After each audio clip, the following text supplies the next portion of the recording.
BJP party অফিসে অনুষ্ঠিত হলো এক গুরুত্বপূর্ণ সাংবাদিক বৈঠক। উপস্থিত ছিলেন বিজেপি নেতা রাহুল সিনহা সহ অন্যান্য নেতৃত্ব। এদিন রাজ্যের আইন শৃঙ্খলা পরিস্থিতি, নির্বাচন পরবর্তী হিংসা এবং সাধারণ মানুষের নিরাপত্তা নিয়ে রাজ্য সরকারের বিরুদ্ধে তীব্র আক্রমণ জানান বিজেপি নেতা নেতৃত্ব। বিজেপির পক্ষ থেকে দাবি করা হয়, রাজ্য গণতান্ত্রিক পরিবেশ ক্রমশ নষ্ট হচ্ছে এবং বিরোধী কর্মীদের ওপর চাপ সৃষ্টি করা হচ্ছে। পাশাপাশি সাধারণ মানুষের স্বার্থে বিজেপি রাস্তায় নেমে আন্দোলন চালিয়ে যাবে বলেও জানানো হয়। সাংবাদিক বৈঠকে একাধিক সাম্প্রতিক রাজনৈতিক ইস্যু নিয়ে রাজ্য সরকারকে নিশানা করেন তারা এবং বিজেপির বক্তব্য মানুষের স্বার্থে এবং গণতন্ত্রের লড়াই ভবিষ্যতেও জোরদার করা হবে।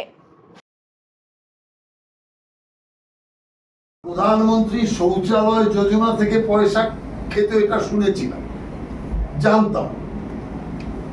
এক নেতা আমাকে বলেছিল, क्या बोल रहा है, পায়খানা से पैसा खाता है।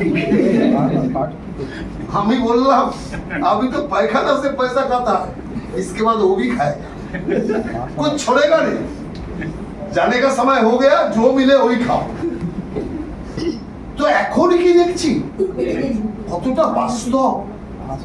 জমাদারের ময়লা পরিষ্কার করার লোকের তার কাছ থেকে পয়সা খাচ্ছে, সেটাও বা রেট বেঁধে রেখেছে। কোনটার কি রেট? দোকান খুলেছে, এই জিনিসের দাম এত, সূচিপত্র লাগিয়েছে, দামপত্র। ভাবা যায় এই রকম দুর্নীতিগ্রস্ত লোকদের বিরুদ্ধে ব্যবস্থা নেওয়া হবে, আরো হবে। আর এখন তো সুবিধা, ডবল ইঞ্জিন সরকার, ডবল অ্যাকশন। এখন তো পরিষ্কার ভাবে কেন্দ্রীয় এজেন্সি আর রাজ্যের এজেন্সি সংজ্ঞা থাকবে না।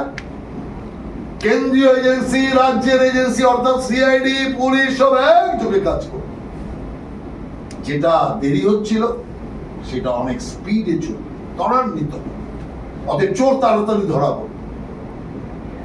যেভাবে সিআইডি দিয়ে, পুলিশ দিয়ে বাধা সৃষ্টি করে যেভাবে তদন্তকে বিলম্বিত করার যেটা চেষ্টা করছিল, কিছুটা সফল হচ্ছিল, সেটা আরো।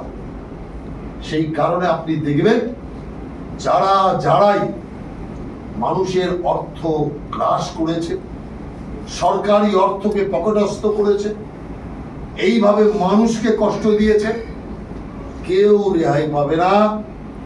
শুধু নাম আসতে থাকবে, লটারিতে নাম উঠতে থাকবে, আর জেলখানায় যেতে থাকবে। आप देख रहे हैं न्यूज़ UNI।